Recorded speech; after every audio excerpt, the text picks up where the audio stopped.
Welcome to the Concierge Care Health System podcast. The information shared in this podcast is for general informational purposes only and does not constitute medical advice. Listeners should be aware the content is not a substitute for professional medical advice, diagnosis, or treatment. Always consult with a physician or other qualified healthcare provider for medical questions. Have you ever had that feeling, after you've been sick, where your body just feels well off, like really off? Maybe it's this deep fatigue you just can't shake, or that fuzzy brain fog, or maybe you get dizzy, like really lightheaded when you stand up. Yeah, a lot of people are going through that right now. Exactly. And they often feel dismissed or just completely confused about what's happening in their own bodies. It's incredibly frustrating. So today, on the deep dive, we're going to look beyond just those symptoms. We want to understand a really critical, often overlooked player here, dysautonomia. Right. It's not just a symptom, it's more like a fundamental issue with your body's unconscious control system, your internal autopilot, you could say. That's a great analogy. And our mission for you today is to try and cut through all the complexity. We want to pull out the key insights about how dysautonomia plays this really significant central role in both long COVID or post-COVID conditions, PCC, and also in ME/CFS, myalgic encephalomyelitis chronic fatigue syndrome. Yeah, and we're diving into a whole stack of, clinical reviews, the latest research papers, expert analyses. They really shed light on the similarities and the differences between these conditions. Which are incredibly challenging conditions. Absolutely. Our goal is to give you a clear, more informed picture of what might actually be going on under the surface. Okay, so let's unpack this a bit. What exactly is the autonomic nervous system, the ANS? So think of it, like you said, as the body's automatic pilot. It's running 247 in the background. You don't think about it. Right. It manages all those vital things: heart rate, blood pressure, digestion, even body temperature. It's constantly making adjustments. Always working. Always working. And the really powerful insight here is how it maintains that balance. It has two main branches. Okay. You've got the sympathetic nervous system, the SNS. Yeah. That's your fight or flight response. Yeah. It revs things up. The accelerator. Exactly. Mm-hmm. And then there's the parasympathetic, the PSNS. Yeah. That's the rest and digest system. Slows things down, helps you recover. The brake pedal. Got it. Yeah. Accelerator and brake. Precisely. And dysautonomia. That's when this delicate balance just goes, it goes wrong. The signals get confused, inefficient, imbalanced. So the autopilot's malfunctioning. Kind of, yeah. Yeah. And it's surprisingly common. We're talking estimates of over 70 million people worldwide affected, and the severity can range hugely from, mildly annoying to completely disabling. And I guess the challenge in diagnosing it comes from that wide reach, right? Because the ANS touches almost everything. Absolutely. Dysfunction can cause symptoms across so many systems: cardiovascular, digestive, neurological. So you could end up seeing tons of different specialists. Exactly. Yeah. It often leads to this really long, frustrating journey for patients. Each specialist sees one piece, but maybe not the whole picture, that the underlying issue is this system-wide imbalance. And what kind of symptoms are we talking about? You mentioned dizziness. Right. Orthostatic intolerance, that dizziness or lightheadedness when you stand up, but also things like a racing heart, palpitations, that awful brain fog. Concentration, memory problems. Yeah. Unusual sweating patterns, gut issues, trouble regulating body temperature, finding exercise completely wipes you out. Exercise intolerance, yeah. And sleep problems, chronic pain, those are really common too. It's a huge list. It really is. And connecting this to the everyday experience, one specific type of dysautonomia that comes up a lot, especially in long COVID and ME/CFS, is POTS, postural orthostatic tachycardia syndrome. POTS. Okay, what is that specifically? So it's basically that orthostatic intolerance, the symptoms when you stand, combined with a sustained increase in heart rate, usually 30 beats per minute or more for adults, 40 for adolescents, within about 10 minutes of standing up. Okay. And here's the key part. It happens without a significant drop in blood pressure. Your heart races, but your blood pressure doesn't necessarily plummet like in other forms of fainting. Right, that's an important distinction. Very important. And POTS itself isn't just one thing. But it's heterogeneous. It shows up differently in different people. how so? Well, some people might have nerve damage, like small fiber neuropathy causing blood to pool in their legs. Others have what we call a hyperadrenergic state, too much adrenaline, basically leading to the racing heart, tremors, anxiety. Okay. Some have low blood volume, hypovolemia. And then there are cases where it seems to be autoimmune, where the body's attacking its own autonomic receptors. Wow. So recognizing those subtypes is pretty crucial for treatment then. Absolutely critical. Because what helps someone with, say, low blood volume might not help someone with an overactive sympathetic system. It really needs to be personalized. Okay, this makes sense. And what really caught my eye in the research is how long COVID has just exploded as this huge public health issue, and dysautonomia seems to be right at the center of it for so many people. It really does. It's like this large-scale modern example of a post-viral illness where autonomic dysfunction is a major, major feature. What do the numbers look like? They're pretty striking. Some studies suggest anywhere from 2% to maybe 14% of people who had COVID developed diagnosable POTS. 2 to 14%, that's significant. It is. But then an even larger group, maybe 9% up to even 61% in some reports, experience POTS-like symptoms within months of being infected. That's a massive number of people struggling. And I saw this one detail from a UK study. It really stood out. They used something called the NASA Lean test. Ah, yes, the NLT. It's a simple 10-minute standing test. Right. They found 15% of people attending long COVID clinics had objective signs of autonomic problems on this test. But here's the part that blew my mind. 45% of those people, the ones with the abnormal test, Yeah. they hadn't reported any previous symptoms of orthostatic intolerance. No dizziness, no lightheadedness mentioned before the test. Wow, nearly half. Yeah. Think about that. Their bodies were objectively struggling to handle standing up, but they weren't necessarily feeling that classic dizziness. So the obvious question then is, what does this mean for you, the listener? It really suggests that if we only rely on people reporting dizziness, We're going to miss a lot of cases. we're going to miss a huge number of people with underlying dysautonomia in long COVID. It really hammers home the need for proactive, objective screening, like using that NLT for potentially all long COVID patients. Not just the ones complaining of dizziness. Exactly. Because catching it early could lead to targeted treatments that might actually help with those broader symptoms like fatigue and brain fog, which would be driven by this hidden orthostatic stress. That makes so much sense because the common long COVID symptoms, they overlap almost perfectly. That crushing fatigue, brain fog, lightheadedness, the heart rate being weirdly fast sometimes, shortness of breath, sleep issues, headaches. It's a classic dysautonomia picture, really. So why does it happen? Why does COVID seem to trigger this? Well, there are several ideas, and it's likely a mix of things. First, the virus itself might directly harm autonomic nerves or nerve centers in the brain. SARS-CoV-2 seems to have a knack for getting into the nervous system. Direct damage. Okay. Plus, there's often this lingering, smoldering inflammation after the infection clears. It's like the immune system stays overly active, and that disrupts nerve function.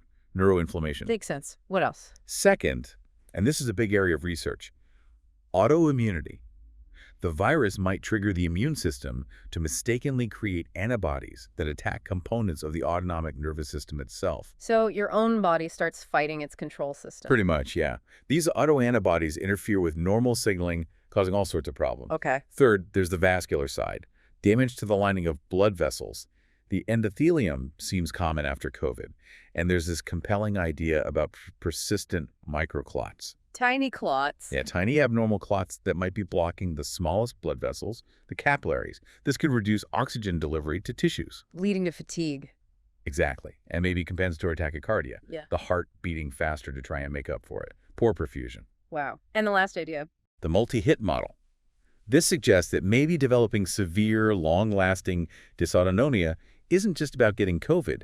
It might require, say, 2 hits. Like what? Maybe you have an underlying genetic susceptibility, something you were born with, and then the SARS-CoV-2 infection acts as the second hit, the big immune trigger that pushes things over the edge. Ah, so it helps explain why some people get it so badly and others don't. Potentially, yes. It's a way to think about that interaction between our own biology and the virus. So tying this all back to the patient experience, dysautonomia isn't just some side issue. It's deeply connected to the worst long COVID symptoms. Absolutely. That debilitating brain fog, often made worse by unstable blood flow to the brain, which dysautonomia directly causes, especially when you're upright. Right. The persistent fatigue, Right. linked to the heart and blood vessels not working efficiently, poor oxygen delivery, bad sleep, all things dysautonomia contributes to. And PMM, post-exertional malaise. Dysautonomia plays a role there too.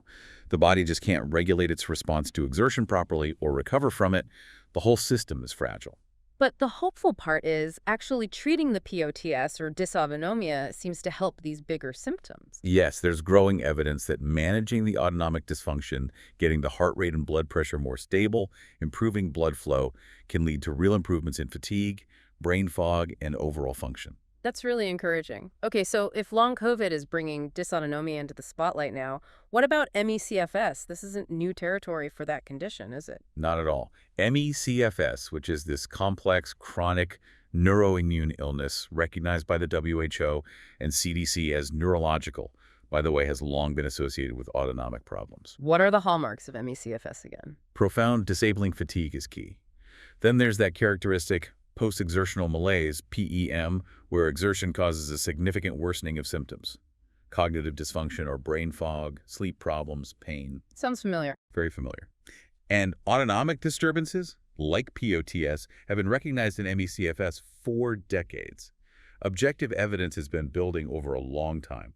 POTS is found in, well, estimates vary, but maybe around 27% of ME/CFS patients in some studies. So a significant chunk. Definitely. And objectively, studies consistently show things like higher average heart rates in ME/CFS patients and less of a dip in heart rate during sleep, suggesting that sympathetic fight-or-flight system might be stuck in overdrive. And the specific dysautonomia symptoms? Pretty much the same as in long COVID. Largely, yes. Orthostatic intolerance, palpitations, the deep fatigue, brain fog, headaches, unrefreshing sleep. The overlap is really striking. It really is. And interestingly, just like in long COVID, when you look closely at POTS within ME/CFS, you see different patterns. Different subtypes again. Exactly. Some patients, when tilted upright, might not have a huge heart rate jump, but they show a big drop in stroke volume, the amount of blood pumped per beat. This suggests significant blood pooling. Right. Others have a much more dramatic heart rate increase, maybe with less of a drop in stroke volume, pointing more towards that hyperadrenergic, high adrenaline state. So again, understanding the specific underlying issue is key for treatment in ME/CFS too. Precisely. It underscores why a one-size-fits-all approach doesn't work for POTS in either condition. And the underlying causes proposed in ME/CFS, are they similar to long COVID? There are strong parallels. Neuroinflammation, that persistent low-grade inflammation in the nervous system, is a major focus. Altered immune function, different patterns of inflammatory markers called cytokines. Okay. Autoimmunity is also heavily investigated. Antibodies against nerve components or autonomic receptors have been found in some ME/CFS patients. Trials using drugs that target B cells, a type of immune cell, have shown promise for a subset, suggesting an autoimmune component for some. Interesting. And we consistently see altered autonomic control measures. Reduced heart rate variability, or HRV, meaning the heart rate is less adaptable, less flexible. Like the conductor struggling. Exactly. And impaired baroflex sensitivity, which is how well the body regulates blood pressure. The degree of impairment often correlates with how severe the fatigue is. And blood flow issues. Yes. Yeah. Evidence points to endothelial dysfunction problems with blood vessel lining and reduced blood flow to the brain, likely contributing to brain fog and orthostatic symptoms. Very similar themes to long COVID. So connecting it back, how does dysautonomia drive the core ME/CFS symptoms? Well, for PEM, it's that inability of the autonomic system to cope with or recover from any kind of stressor, including exertion. Right. For brain fog, it's strongly linked to that unstable or reduced blood flow reaching the brain. Orthostatic intolerance is a direct result of the ANS failing to adapt to gravity when standing. Makes sense. And the fatigue is complex, but dysautonomia contributes through inefficient energy regulation, poor sleep quality, reduced oxygen delivery to tissues. It hits multiple pathways. What's really hitting me here is just how similar these two conditions look, clinically and in terms of the underlying biology. It's incredibly striking. Many experts really do see long COVID as this massive, real-world example of a post-viral chronic illness that behaves very much like ME/CFS. Like we're seeing mechanisms suspected in ME/CFS for years playing out on a huge scale with long COVID. Exactly. The overlaps are significant. You've got the prominence of dysautonomia and POTS in both. Check. You've got those shared symptom clusters, fatigue, fog, OI, PEM, sleep issues, gut problems, headaches. Check. Objective tests show similar autonomic dysfunction profiles, reduced HRV, impaired blood pressure regulation, correlating with fatigue in both groups, and those shared underlying themes. Neuroinflammation, immune dysregulation, autoimmunity, endothelial problems, often kicked off by an infection. It really suggests that learning about one could massively help the other. Absolutely, it's a two-way street. Yeah. Decades of ME/CFS research informs long COVID, and the intense focus on long COVID now is accelerating understanding that benefits ME/CFS patients too. Are there any potential differences, though? Yeah. Or is it identical? There might be subtle distinctions. With long COVID, we know the trigger is SARS-CoV-2. That specific virus might leave a unique immune fingerprint, perhaps specific types of autoantibodies. For example, antibodies targeting certain receptors involved in blood vessel function seem more noted after COVID. Whereas ME/CFS can have various triggers, or sometimes the trigger isn't known. Precisely. There was also one study hinting at slightly different autonomic responses to a specific breathing technique, maybe suggesting subtle variations in central control. Interesting. And while PM is core to both, the flavor of the PM crash might differ slightly. Maybe more respiratory symptoms emphasized in long COVID PM, more flu-like symptoms in ME/CFS PM. These are nuances, but potentially important ones down the line. Okay. Which leads us to a really practical and often frustrating point. Why is it so hard to get a dysautonomia diagnosis when you have long COVID or ME/CFS? Yeah, it's a huge challenge. A big part of it is that massive symptom overlap we've been talking about. Right. The dysautonomia symptoms just blend right into the main illness symptoms. Exactly. Fatigue, brain fog, dizziness. Are they just long COVID or ME/CFS? Or are they being driven or worsened by underlying dysautonomia? It creates this diagnostic puzzle. And that earlier point you made about the UK study is critical here, too. Absolutely. That finding nearly half of long COVID patients with objective orthostatic problems on testing didn't report classic symptoms is a game changer. It means you can't just wait for someone to say, I feel dizzy when I stand up. You really can't. If we rely only on self-reported symptoms, we're going to miss diagnosing dysautonomia in a huge number of people. It strongly argues for proactive, objective screening in all these patients, not just the ones with obvious dizziness. So how do doctors actually try to diagnose it then? What are the tools? Well, the simplest starting point is checking orthostatic vital signs, measuring heart rate and blood pressure lying down, then immediately upon standing and after a few minutes. Basic screening. Basic screening, yeah. The tilt table test, or TTT, is often considered the gold standard, especially for POTS. You're strapped to a table that's tilted upright. But that can be rough for people with PM, right? It can be very provocative, yes. It can trigger a significant crash for some patients, so it needs careful consideration. So what's the alternative? The NASA test. The NASA lean test, or just an active standing test, is a simpler 10-minute version done in the clinic. You just stand relatively still for 10 minutes while monitoring vitals. It's less intense than a full tilt table, and, as we saw, can still pick up issues even without classic symptoms being reported. It's often recommended for long COVID screening. Okay. Are there more specialized tests? Yes, a full autonomic reflex screen involves a battery of tests, looking at different parts of the system, sweat responses, heart rate responses to deep breathing and straining. Like the Valsalva maneuver. Exactly. And measuring heart rate variability, HRV, and baroflex sensitivity, BRS, gives objective data on autonomic control that often correlates with fatigue.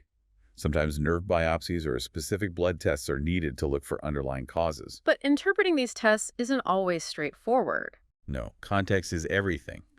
A normal test doesn't completely rule out dysautonomia, as it can be intermittent. And crucially, the risk of provoking PM with testing like the TTT has to be weighed carefully. Sometimes modified, shorter protocols are needed. And then there's the complication of other conditions that often travel with these. Right. Things like hypermobile Ehlers-Danlos syndrome, AGDS, mast cell activation syndrome, MCOTS, fibromyalgia, they all have overlapping symptoms with dysautonomia, long COVID, and ME/CFS. Making it even harder to tease apart. Definitely. It requires a really thorough workup to rule out other possibilities and, ideally, a collaborative, multidisciplinary team approach involving different specialists. So let's talk treatment. If someone does get diagnosed with dysautonomia in the context of long COVID or ME/CFS, what does management look like? The key word is individualized. It's really about a comprehensive approach, combining non-drug strategies and sometimes medications, all tailored to that person's specific issues and tolerances. Not a one-size-fits-all cure. Definitely not. On the non-pharmacological side, the absolute foundation, especially for POTS and orthostatic intolerance, is fluid and salt loading. How much are we talking?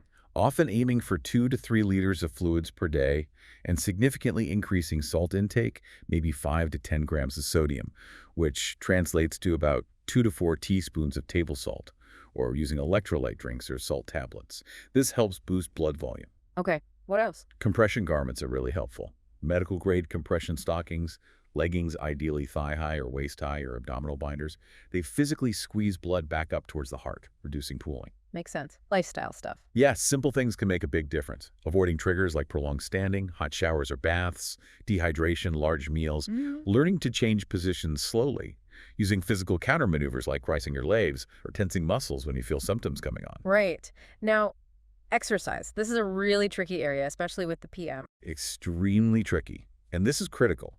If someone has post-exertional malaise PAM, then standard graded exercise therapy, GET, the old approach of pushing through, It's contraindicated. absolutely contraindicated. It can cause significant harm and relapse. Instead, the focus must be on pacing, Pacing, meaning meaning meticulously managing energy expenditure to stay within the person's severely limited energy capacity, their energy envelope. Oh. The goal is to avoid triggering PM crashes. so any activity has to be approached very differently. Very differently. It needs to be highly individualized, starting incredibly low, maybe just a few minutes of very gentle movement, prioritizing activities done lying down or sitting, like recumbent biking or rowing, seated yoga, floor exercises, and always monitoring for both immediate and delayed symptom flares, adjusting constantly based on the body's response. It requires extreme care and listening to the body. That's such an important distinction. Okay, what about medications? There are several classes used. Some aim to increase blood volume, like fludrocortisone. Others help constrict blood vessels slightly to improve blood pressure stability, like midodrine or droxidopa. Okay. Then there are drugs to modulate heart rate. Beta blockers can be used, often at low doses, especially if there's that hyperadrenergic, high adrenaline component helping with palpitations, tremor, anxiety. Ivabradine is a newer option that slows heart rate without affecting blood pressure as much, and it's shown promise, particularly in post-COVID POTS. Are there others that work on nerve signaling? Yes, things like pyridostigmine, which can boost parasympathetic activity, or atomoxetine, and then there are emerging or more mechanism-specific therapies being investigated, like things targeting the immune system, like IVEG, intravenous immunoglobulin, if autoimmune dysautonomia is suspected, or rituximab, which targets B cells in some ME/CFS cases. There's also interest in drugs that affect ion channels or inflammation, like guanfacine, sometimes combined with N-acetylcysteine, NAC, for brain fog and sympathetic overdrive. Low-dose naltrexone, LDN, is used for its anti-inflammatory effects. Even procedures like a stellate ganglion block are being studied for calming sympathetic overactivity. Lots of avenues being explored, but I've heard patients with ME/CFS and long COVID can be really sensitive to medications. That's a crucial clinical point. Medication sensitivity is very common in these groups. People might react badly to standard doses or have unexpected side effects. So you have to be careful. Extremely careful. The mantra is always start low, go slow. Begin with a tiny dose and increase very gradually, only as tolerated, monitoring closely for any adverse effects. And the payoff for treating the dysautonomia, it can actually help the bigger picture symptoms. Yes, definitely. When you can stabilize the cardiovascular system, improve blood flow to the brain, you often see direct improvements in brain fog, concentration, headaches, and overall fatigue levels. Getting on top of POTS early in long COVID seems to be associated with better functional outcomes down the road. Which really underscores the need for that team approach you mentioned earlier. Absolutely. Managing these complex situations really requires a multidisciplinary team, knowledgeable physicians, cardiologists, neurologists, immunologists, nurses, crucially, physical and occupational therapists who understand PEM and pacing, psychologists for coping strategies, dietitians. It takes a village. Okay, so let's try and pull this all together. The big takeaway from our deep dive today seems to be that dysautonomia, especially POTS, isn't just a side issue in long COVID and ME/CFS. It's often a core part of the problem. Exactly. It's a frequent, highly impactful component driven by these shared underlying issues like inflammation, autoimmunity, vascular problems. And recognizing this really changes how we need to think about and approach these illnesses. It really does. Clinically, it means we need much greater awareness among doctors. We need that proactive screening with objective tests like the NLT, even if someone isn't complaining loudly about dizziness. Right. We need those highly individualized treatment plans that are acutely aware of PM and prioritize pacing. And we need that coordinated multidisciplinary care Just as importantly, we need to validate the patient's experience. These are real debilitating physiological conditions. And looking forward, it sounds like there's still a lot we need to learn. Oh, definitely. There are many critical research gaps. Mhm. We need to nail down the precise molecular mechanisms which autoantibodies matter most. Does the virus persist? What are the exact inflammatory pathways? Genetic links? More of those microclots, too. Yes, particularly extending that research more formally into ME/CFS. We desperately need better diagnostic tools, ones that are more accessible and less likely to provoke PM, and robust clinical trials for all these emerging therapies. Especially trials that understand PM. Absolutely. Trials designed with PM-aware protocols. We need systematic research into optimal pacing and activity management strategies. Studies specifically looking at medication sensitivity. Long-term studies to understand how these conditions evolve. And really digging into the physiology of PM itself. Plus, identifying different patient subgroups or endotypes, that's key for personalized medicine. But there's a hopeful note here, too, isn't there? With all the focus on long COVID. There absolutely is. The sheer scale of long COVID has brought unprecedented attention and research funding. This momentum offers a huge opportunity to accelerate our understanding and develop effective treatments, not just for long COVID-related dysautonomia, but finally, hopefully, for ME/CFS too. It could potentially improve the lives of millions who've been suffering for far too long. We really hope this deep dive has given you a clearer picture, a shortcut to getting informed on what is clearly a critical and very complex health topic. So maybe a final thought for you to consider. What's one small step you could take, starting today, to understand your own body's signals a little better, especially if you're facing persistent symptoms or navigating a chronic illness like these? Perhaps it's just paying closer attention to your heart rate or noticing how different activities truly affect you, not just immediately, but hours or a day later. Or maybe it's simply feeling empowered to advocate for a deeper look into your health with your doctor, armed with this kind of information. Concierge Care, providing world-class, personalized care for patients and members. Taking a proactive approach by offering its free digital health clinic for anyone in need of these services. Reach out to us via our website, www.health.conciergecare.net, or give us a phone call at 786-809-2345.